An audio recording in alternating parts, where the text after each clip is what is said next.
I'm Chloe, 34 years old, and I live with my husband Ethan, who's a year older than me, and our daughter Mia, who's about to turn 5. We are a family of 3. For some reason, I've been running into troublesome situations quite frequently over the past few years. Take, for instance, when Mia had just started walking. She would change her mind constantly, wanting to walk by herself one moment and be carried the next. I was hurrying home from the supermarket dealing with her whims. Suddenly, a woman walking towards us stopped us, claiming that my child had stepped on her foot as we passed by. I was shocked and apologized, but the woman wasn't satisfied. She told me not to let my child walk alone if I couldn't control her. Trying to keep things calm, I kept apologizing, but then she started demanding money for shoe cleaning and medical treatment for her foot. However, I had been careful to pull my daughter's hand towards me to avoid colliding with the woman who had walked straight towards my daughter. I was reluctant to pay, sensing something off, and people began to stop and watch us,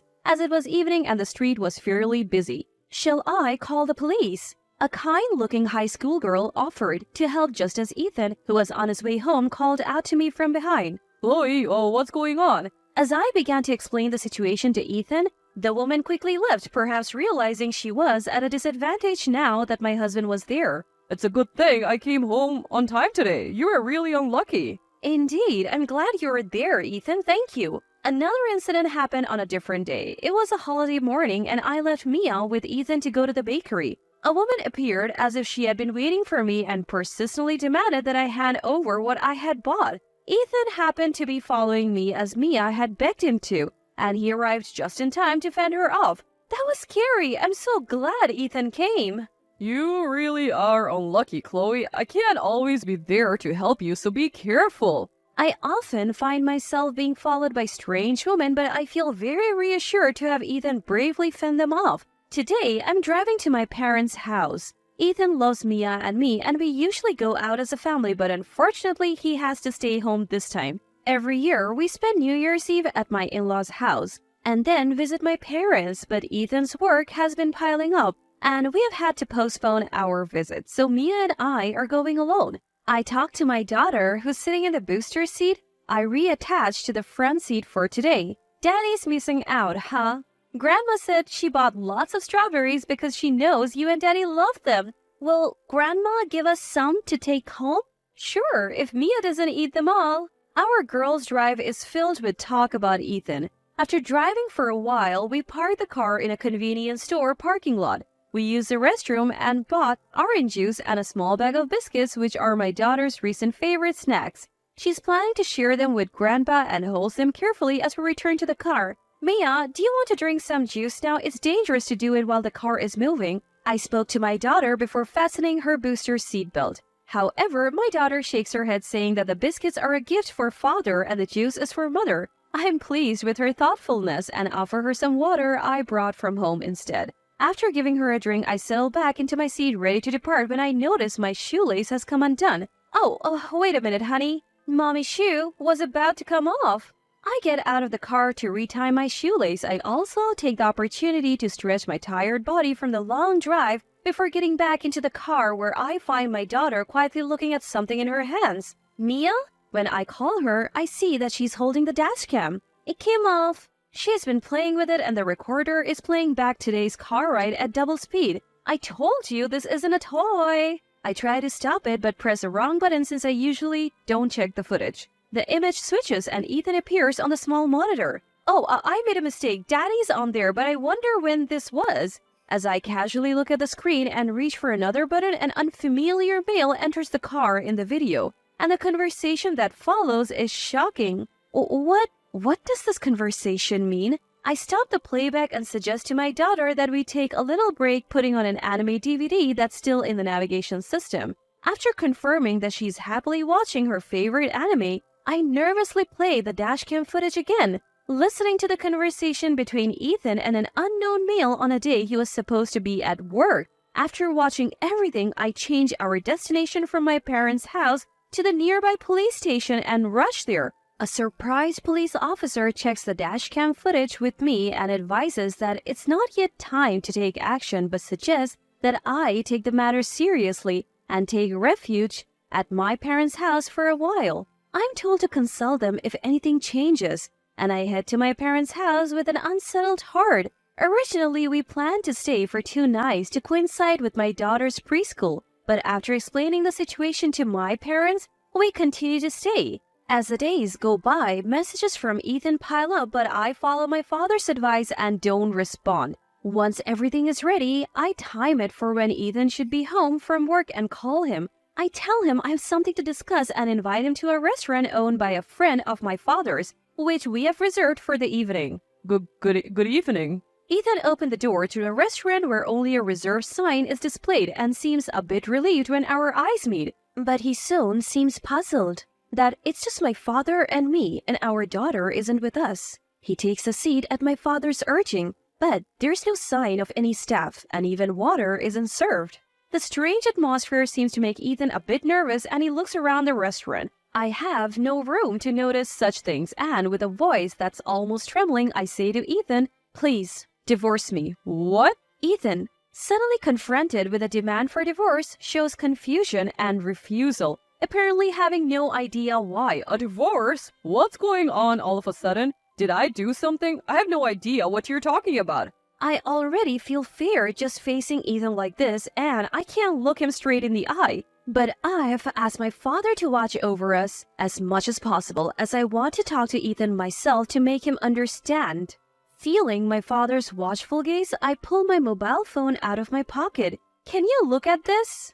The dashcam footage from the car is displayed on it. Ethan starts watching the video with a puzzled look, and when he realizes what it is, he falls silent. In a quiet restaurant, the conversation between Ethan and an unknown male plays from the mobile phone. You really don't have to hit her. Just threaten her a bit and she'll easily get scared. What if you really hit her? Don't worry, you can do that. I'll join you later and invite you to dinner. So just approach her in the family restaurant's parking lot. When Chloe takes out her mobile phone or you grab her collar, I'll run in like I just arrived. Ethan, in the recording, occasionally smiles but continues to talk seriously. This man who is instructing an unknown male to attack my daughter and me, and even planning the scenario where he comes to our rescue, is my husband sitting right in front of me. Realizing this again, I finally start to tremble. Moreover, from the conversation, I understand that this wasn't the first time my husband had instructed someone to harass us.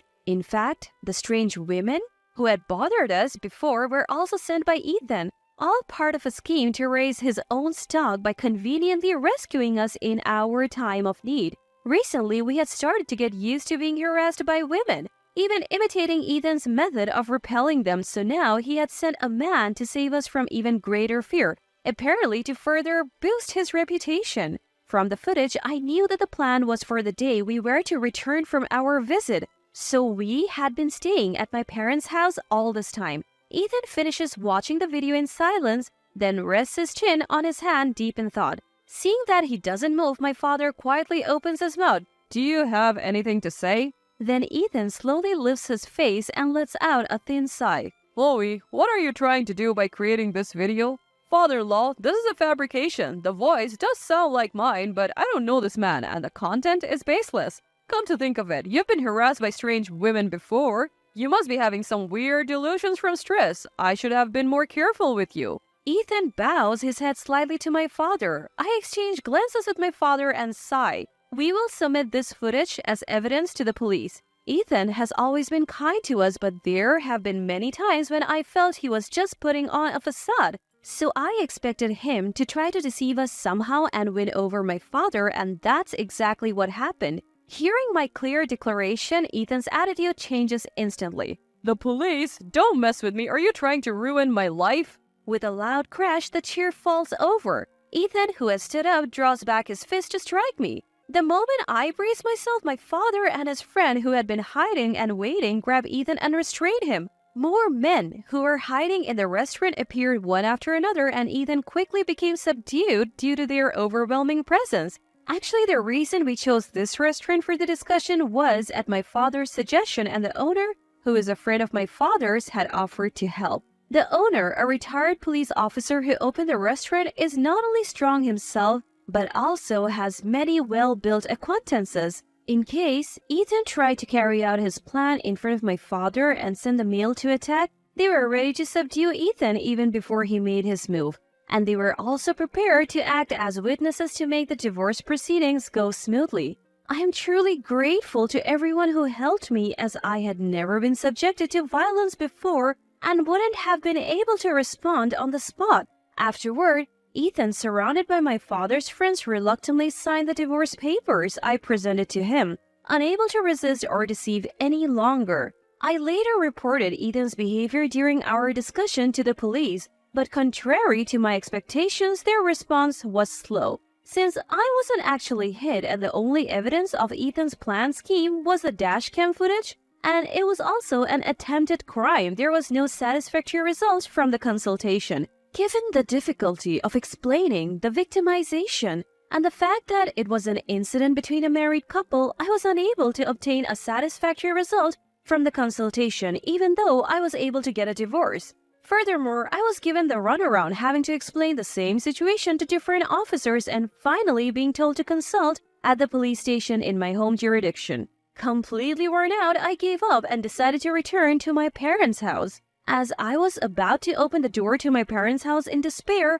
I was pulled back with great force. Stumbling and turning around, I found Ethan standing there. If you do just come back, everything will be back to normal. I won't tolerate any more selfishness. Ethan forcefully pulled me, trying to get me into his car. As I shouted and resisted desperately, my mother, suspicious of the noise, came out to see what was happening. Then Ethan, noticing her, went into the house without even looking at her and tried to take our daughter. As my daughter and I were about to be forcibly shoved into the car and we resisted along with my mother, a neighbor must have called the police and an officer arrived. But Ethan, either already enraged or unafraid, struck the approaching officer, trying to calm him down. As a result, he was arrested for assault, violent behavior, and obstruction of law enforcement, and we had to visit the police station again that day to explain the situation. Although we were released immediately, Ethan would probably be in police custody for about 10 days. So I hurriedly arranged the move I had been planning and applied for personal information protection at the city office. My parents also decided to give up their home, whose location was known, and move to a rental property owned by my grandfather. Thus, a series of events that unexpectedly came to light with Ethan's arrest finally settled down. Ethan initially claimed during the investigation that he wanted to protect my daughter and me, that he wanted to be our hero, but the woman he had sent to harass us denied this when questioned. They said it was all part of his self-promotion. Ethan, the youngest of 6 siblings, apparently had rarely had things go his way since he was little. That's why, after getting married and starting a family, he wanted to reign supreme, to have complete control over his wife and daughter. In the end, all the talk of being a hero was just lip service. He was only thinking about creating an image of himself as a protector, someone his family could rely on. His real goal was to control us by saying he would protect us, so we should obey him. Even his kindness to my daughter and me was all just to boost how others saw him. There was no love for us, just a terrifying realization that we were merely props in his performance. Now I truly feel relieved that I have gotten away from him. Ethan was later only found guilty of obstructing official duties, although I was dissatisfied that only the charge against the police officer was acknowledged. In the end, Ethan was arrested, so there was no one else to tell. Then a father's friend said, What if the husband had intended to harm his wife and children, not just kidnap them? We couldn't get any cooperation in advance, but what if the children had been taken away because we were late this time? What if another incident occurred while we were passing the buck? Are we going to ignore something that could be prevented if no actual harm has occurred? Thanks to the warning to the active junior police officers, I feel a bit better now. Now my daughter and I are free from strange women, starting fresh and enjoying our life as a mother and daughter in a new place. My daughter seems to think that Ethan is just staying at the old house because he's busy with work, but when she's older, I plan to tell her about the divorce, keeping the details hidden. Peaceful days without the ex-husband knowing our information? The days ahead with my daughter will surely be wonderful.